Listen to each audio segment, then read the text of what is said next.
Sir আমার মনে হয় মেট্রো সিটিতে আমাদের ফ্যাক্টরিটা না করাই ভালো। তাহলে তুমি কি সাজেস্ট করছো?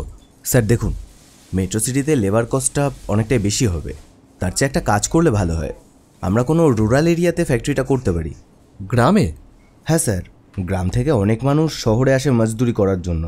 তাই আমরা যদি আমাদের ফ্যাক্টরিটা কোনো গ্রামে করি তাহলে একদিকে লেবার পেতে আমাদের কোনো অসুবিধা হবে না, কস্টিংটাও কম হবে, আর গ্রামে হলে জমিও অনেক কম বাজেটে পেয়ে যাব স্যার। বেশ তো, I think that's a good idea.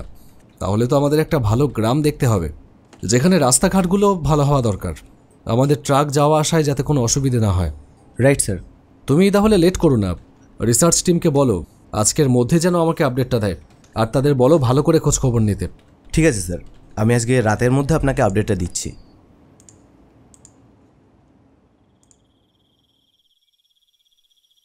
হ্যাঁ বলো নির্মল। হ্যালো স্যার, একটা গ্রাম পাওয়া গেছে, সেখানে বেশ কিছু ভালো জমিও আছে, একদম আমাদের রিকোয়ারমেন্ট অনুযায়ী, আর রাস্তাও ভালো আছে। তুমি তাহলে কালই একবার কয়েকজনকে নিয়ে ভিজিটটা করে এসো, একবার দেখে নাও, তারপর জমির মালিকের সাথে ডিল করা যাবে। Okay sir. স্যার গ্রামটার নাম হচ্ছে হোয়াট এভার, সে নাম যাই হোক, আমার জেনে কাজ নেই। তুমি লেট করো না, কাল সকালেই টিম নিয়ে বেরিয়ে পড়ো। রাইট স্যার, রাখছি।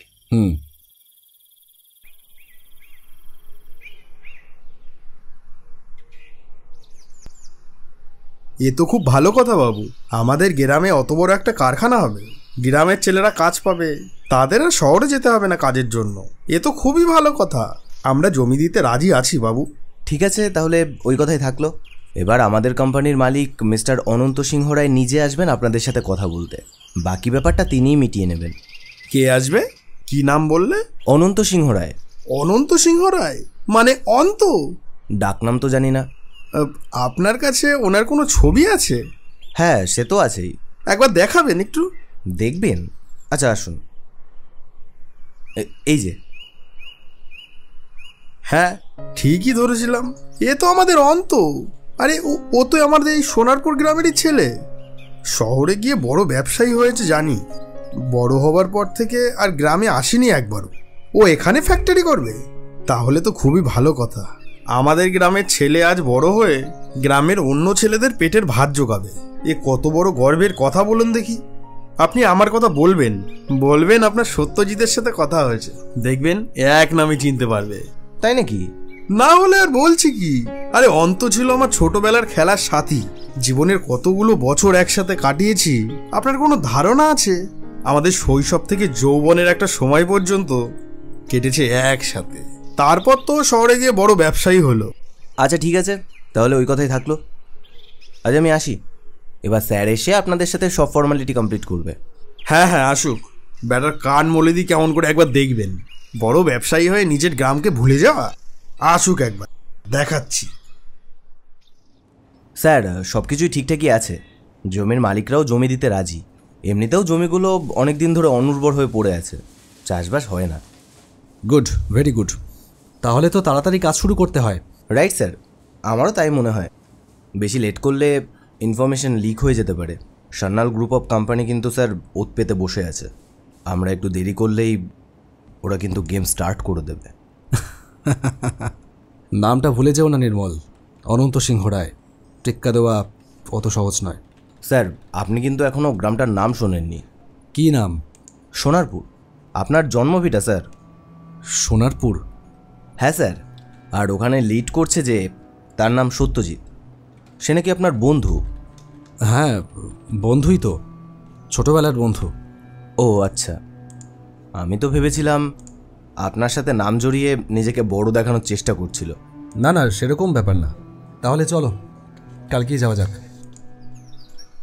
তাহলে অন্তু, জমি তো পেয়ে গেলি, এবার কবে থেকে কাজ শুরু হচ্ছে? হবে, খুব তাড়াতাড়ি হবে। বেশ বেশ, তা আমাদের গায়ের ছেলেরা কাজ পাবে তো? হ্যাঁ সে তো পাবেই, তার জন্যই তো এই গ্রামে ফ্যাক্টরি করা। ঠিক আছে সত্যজিৎ, বিকেল হতে চললো প্রায়, এবার আমরা চলি। চলি মানে? এত বছর পরে গ্রামে এলি, একদিনও থাকবি না? না না, ফিরে গিয়ে ইম্পর্টেন্ট মিটিং আছে, টাইম ওয়েস্ট করলে আমাদের চলবে না। তোকে একটা কথা বলি, কিছু মনে করিস না অন্তু, তুই আগের থেকে না অনেকটা বদলে গেছিস, বড় ব্যবসায়ী হয়েছিস, শহরে থাকছিস, সব ভালো কথা, কিন্তু তাই বলে নিজের জন্মভূমি গ্রামে এত বছর পর এলি, একটা দিন সেখানে কাটাতে পারবি না? এতটাও ব্যস্ত হয়ে যাও কি ঠিক? এতটা বদলে যাস না Antu. What rubbish! Nirmal, sir. এইখানে দাঁড়িয়ে এইসব আবোল তাবোল শুনবো নাকি এখান থেকে বেরোবো? চলুন স্যার।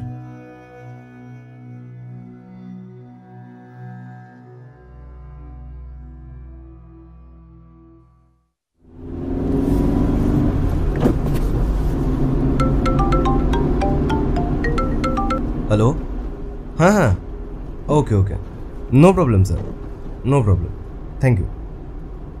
কে? স্যার, এমকে গ্রুপ থেকে। ওরা আজকের মিটিংটা ডিলে করতে চাইছে। 2 দিন পর ওরা কল করে টাইমটা কনফার্ম করবে বললো। হোয়াট?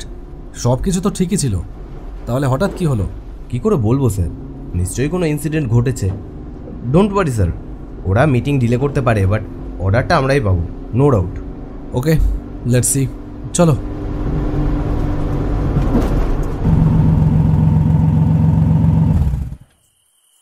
কি হলো নির্মল? কি হচ্ছে বুঝতে পারছি না স্যার। দিব্যি ভালো গাড়ি, হঠাৎ স্টার্ট নিচ্ছে না কেন কে জানে। What rubbish! নেমে দেখো কোনো মেকানিক টেকানিক পাওয়া যায় নাকি। মেকানিক কোথায় পাবো এখানে স্যার? তাহলে কি করব? আমাদের শহরে ফিরতে হবে তো নাকি? আমি একটা কথা বলবো স্যার। বলো বলো। স্যার, মিটিংটাও আজকে ক্যান্সেল হলো, এদিকে গাড়িটাও ব্যাগরা দিল। আজ মনে হয় কিছু একটা গন্ডগোল আছে স্যার। আজকে আর ফিরতে হবে না, রাতটা এখানেই থেকে যাই, সকালে মেকানিক ডেকে গাড়ি ঠিক করিয়ে যাওয়া যাবে। যা ভালো বোঝো করো। দাঁড়ান স্যার, আমি সত্যজিৎ বাবুকে একটা ফোন করি। হ্যালো সত্যজিৎ বাবু। হ্যাঁ হ্যাঁ বলুন। একটা সমস্যা হয়ে গেছে, আমাদের গাড়িটা খারাপ হয়ে গেছে, স্টার্ট নিচ্ছে না। মেকানিক তো মনে হয় আপনাদের এখানে পাওয়া যাবে না এখন। না, তা তো পাওয়া যাবে না। মেকানিক পেতে গেলে সেই শহরের বাজারে যেতে হবে। এখন গিয়ে মেকানিক ডেকে এনে গাড়ি ঠিক করতে করতে তো অনেক রাত হয়ে যাবে। হ্যাঁ, ওই জন্যই ভাবছিলাম আজ আর আমরা ফিরবো না, আজকের রাতটা থেকেই যাই। ব্যবস্থা হবে নাকি কোনো, মানে এক রাতের জন্য কোনো ঘর ভাড়া ঠাড়া? কি যে বলেন, আমাদের এত বড় রাজপ্রাসাদের মতন বাড়িটা পড়ে থাকতে অন্তু ঘর ভাড়া করে থাকবে? ছোটবেলায় একসাথে কত ঘুমিয়েছি ওই বাড়িতে। আসুন আসুন আসুন, সোজা নন্দী বাড়িতে চলে আসুন। আর গাড়িটা? গাড়ি ওখানেই পড়ে থাক, ওতে কেউ হাত দেবে না। আমি সকালে গাড়ি রেডি করে দেবো। কিরে, থাকতেই তো চাইছিলি না? হ্যাঁ, দেখলি তো ওপরবেলার ইচ্ছে তোকে আজকে এখানে রেখে দেবে। যেতে পারলি? তা এত বছর পরে একবার গ্রামটা ঘুরে দেখবি না অন্তু, তোদের সেই আদি বাড়ি? না, আমি কোথাও যাব না, তুই আমাকে জোর করিস না। তুই কি ভাবছিস গ্রামের মানুষ সেই ইতিহাস এখন মনে রেখেছে? আর তাছাড়া সেদিন তো তোর কোনো দোষ ছিল না। সত্য, ওইসব কথা এখন থাক। I don't want to remember anything. যে ইতিহাস যন্ত্রণা দেয় তা মনে না করাই ভালো। বেশ, তাহলে আর কিছু বললাম না। রাতের খাবার রেডি হচ্ছে, তোরা তাহলে তাড়াতাড়ি খেয়ে দিয়ে শুয়ে পড়িস। আর নির্মলবাবু, আপনি আমার সাথে আসুন, আমি আপনাকে আপনার ঘরটা দেখিয়ে দিই। হ্যাঁ হ্যাঁ চলুন।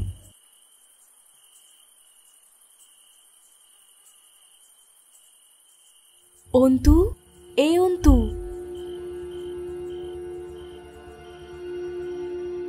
কে? এ কি? কে আপনি? এত রাতে ওখানে কি করছেন? আমাকে চিনতে পারছিস না অন্তু? কে তুমি? ভালো করে তাকিয়ে দেখ। রাধিকা, তুই?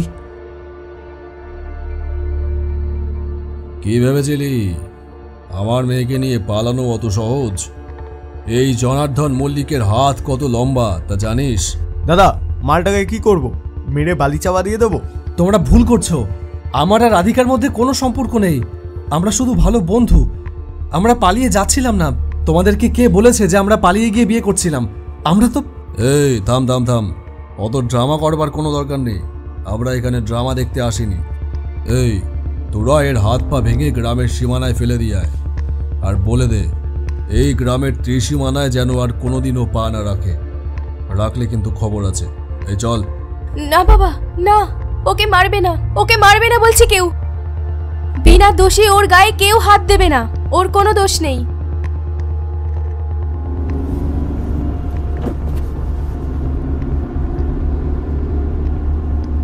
যা, আর কোনোদিনও এই গ্রামের সীমানায় পা রাখবি না, বুঝেছিস?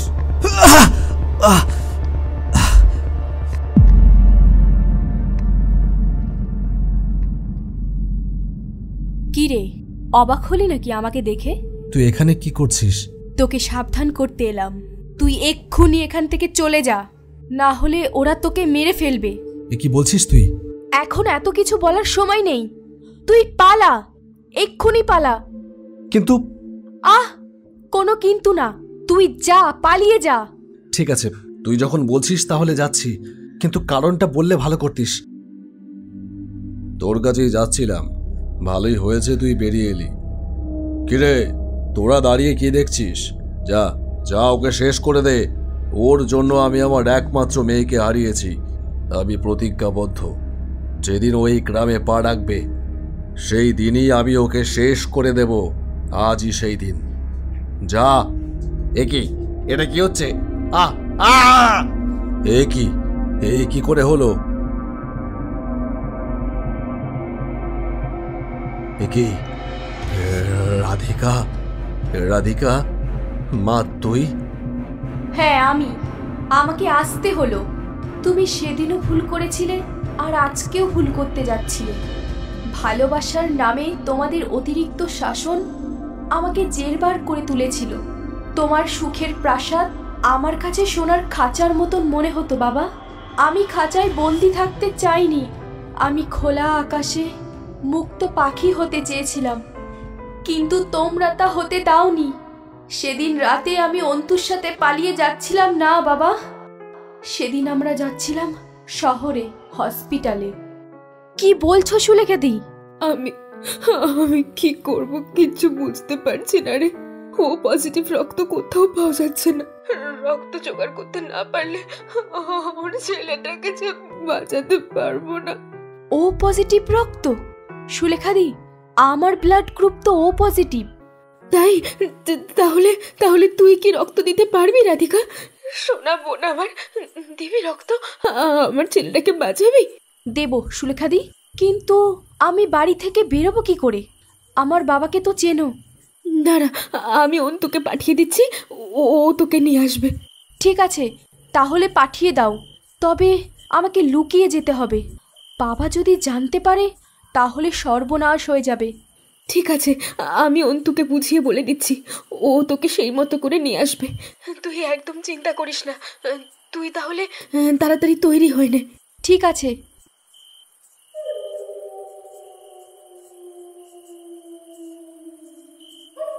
কিরে, অনেকদিন হলো লীলা বৌদির নাম মুখে আনছিস না যে, ব্যাপারটা কি?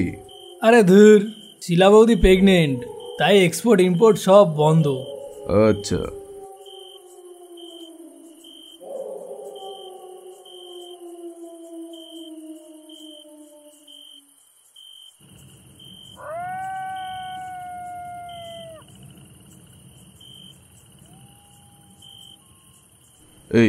এই কি রে সালা, সোনাদার মেয়ে এই রাতের বেলা ওই অন্তটার সাথে কোথায় যাচ্ছে? তুই ঘাটের মোড়া নাকি রে শালা? দেখে বুঝছিস না কেস জন্ডিস? রাতের বেলা এমন চুপি চুপি পেছনের দরজা দিয়ে এই বাগানের মধ্যে দিয়ে পালাচ্ছে, তার মানে সোনাদার মেয়ে ফুটে যাওয়ার তাল করছে রে। দাঁড়া, এক্ষুনি সোনাদাকে খবরটা দিতে হচ্ছে। হ্যালো দাদা।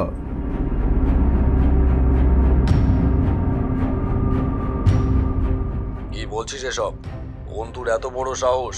তোরা সব আয় তো, তাড়াতাড়ি আয়। গ্রাম ছাড়বার আগেই ধরে ফেলতে হবে। আর দেখিস ব্যাপারটা যেন পাঁচকার না হয়। বুঝতেই পারছিস আমার মান সম্মানের ব্যাপার। ঠিক আছে দাদা, বুঝে গেছি, আমরা আসছি, এক্ষুনি আসছি। তারপর তোমরা অন্তুকে মেরেই গ্রাম ছাড়া করলে, আমাকে বাড়িতে নিয়ে এসে ঘর বন্দি করে রাখলে।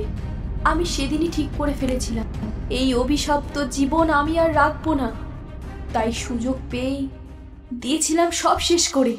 আমাকে ক্ষমা করে দে মা, আমি ভুল করেছি। আসলে আমি চেয়েছিলাম তোকে অনেক ধুমধাম করে বিয়ে দিতে, আর এখন তো সময়টা খারাপ। সবে একটু একটু মেয়েরা বাড়ি থেকে পালিয়ে গিয়ে বিয়ে করে, বাবা মায়ের কথা, পরিবারের কথা একটুও চিন্তা করে না। তাই তুইও যাতে সেই ভুল পথে পা না বাড়াস, তাই তোকে সব সময় কড়া শাসনে রাখতে চেয়েছিলাম। সেই শাসন যে কখন তোর পায়ের বেরি হয়ে গেছে রে মা, আমি বুঝতে পারিনি। বুঝতে পারলে আজকে হয়তো তোকে এইভাবে হারাতে হতো না। তোকে হারিয়ে আমার মাথা খারাপ হয়ে গিয়েছিল, তাই ভেবেছিলাম যেদিন এই অন্ধুকে গ্রামে পাবো সেই দিনই ওকে শেষ করে দেব। ভাগ্যিস তুই আজকে এলি, সত্যিটা বললি, না হলে আরও একটা ভুল হয়ে যেত। এইটুকুতেই আমার শান্তি বাবা, আমার মুক্তি। ভালো থেকো তোমরা সবাই। আমি তাহলে বিদায় নিচ্ছি, চির বিদায়। রাতের অন্ধকারের ভেতর কোথায় যেন হারিয়ে গেল রাধিকা। আমরা সবাই স্তব্ধ হয়ে দাঁড়িয়ে থাকলাম। এইভাবেও বুঝি জীবনের কোনো গল্পের শেষ পাতাটা লেখা হয়।